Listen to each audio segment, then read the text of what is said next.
Once again, the economic illiteracy of progressives and Democrats has been put on full display. It appears that Kamala Harris has once again decided to show the fact that she does not know anything about the base level of how economics works. So here's the thing. Much like what we saw with Joe Biden announcing the $5,000 credit towards electric vehicles that he was going to be putting forward during his administration, well, what this did was inadvertently raise the price of electric vehicles by roughly $5,500 a piece because electric car manufacturers were not sitting there going to eat the overhead cost and lose profits on the development of these vehicles. What they're going to do is pass that on to the consumer, which is what you see in every single turn and every single avenue throughout the market. And that's exactly what you're about to see with this most recent announcement from Kamala Harris. $25,000 as a down payment for everyone who's going to be a first-time home buyer. And what have you done? Inadvertently raised the prices of housing by $25,000 at a minimum, all because of the standards of what you want to put forward. This is what will happen if Kamala Harris is to get into office. We will not see the fact of housing be something that proliferates and homelessness be solved if we see the exponential cost of living go up even more beyond that of the inflationary rate of what people are already having to grapple with. Now let's go ahead, jump in and see what we've got. Starting off here with the New York Times, we see Harris to lay out economic message focused on high cost of living. The vice president's plan represents more of a reboot of President Biden's economic policies than a radically fresh start. Okay, so all you would have to do then is ask anyone, do you think that Joe Biden's economic policies were good for you, and are you doing better now than you were, let's say, 5 years ago, 8 years ago? And I'm not saying this as, oh my gosh, look at how great Donald Trump's economy was, because the disaster that was 2020 with the inflation that then rolled out afterwards because of the endless money printing, which he advocated for to send out stimulus checks, ended up leading us into the inflationary debt spiral that we are in, which Joe Biden's administration only made worse. So let's realize that this doesn't simply fall on Joe Biden and Kamala Harris. No. It also falls on Donald Trump. But of course, it's not just him. It also comes at the fact of what has been going on for ages, generations, in fact, as we see all the way back to 1913 with the creation of the Federal Reserve that allows for the decimation of the fiat currency that we use. Anyways, moving on. Talking about Harris's economic message, we can see that she wants to focus on things like the cost of living, the cost of food you see, how it is that you will get the amenities that you need. And while that is something important to focus on, once again, we can see that the left has no idea how economics works. Here we see from ABC, Harris to propose up to $25,000 in down payment support for first-time homebuyers. It's part of her economic agenda she will unveil Friday, her campaign says.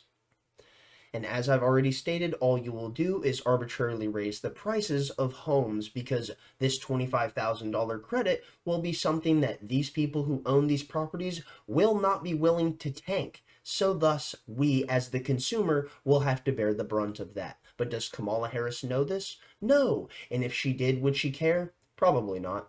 Here we see from CNN, Harris to call for federal ban on price gouging to lower costs in first economic policy speech. So not only is she talking about this with the factor of goods as a whole, like food, but she also means housing as well.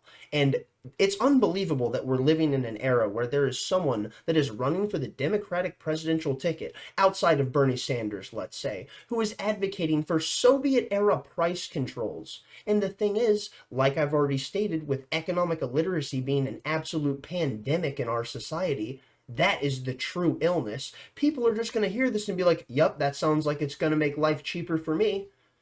Unbelievable. Anyways, on to CNN once more. Here we see Harris endorses eliminating taxes on tips, touting policy first proposed by Trump. This was surprising to me only for the fact that I was like, oh, but you're the one who's advocating to consistently ramp up taxes at every single nook and cranny of the economy, thus making people poorer. She's like, but we don't want to tax people on their tips. It's like, oh my God, man. The level of tone deaf. And of course, this shows the fact that Kamala Harris doesn't actually have any principles. She will jump upon whatever talking point is viable because this was actually something that she ended up stealing from Donald Trump, and in doing so, actually blindsided her own campaign.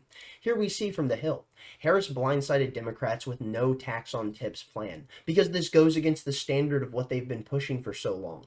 And the idea that Kamala Harris, someone who was raised by a Marxist economist, again, something that in an actual sane world would not realistically exist. But the thing is, this woman is sitting there bending the knee to the standards of making sure we can make the cost of living cheaper for everyone, even the lowest common denominator of someone who's working for tips. But at the same time, advocating policies that is going to destroy any of those people who would be the quote-unquote lowest common denominator on the socioeconomic factor, any ability that they would have to move upward through the economic ladder. Kamala Harris is going to be kicking that thing down and destroying your capacity to step up it, just like that of Joe Biden has done, and many of the other presidential candidates throughout that of what we've had to deal with in the 21st century. Anyways, moving on now, here we see from the Associated Press, this is something that I thought was quite interesting to close this off on, solely for the fact of how we see Kamala Harris, like I said, shifting and not being someone who actually stands upon principle. What do marijuana, the death penalty, and fracking have in common? Harris shifted positions on them.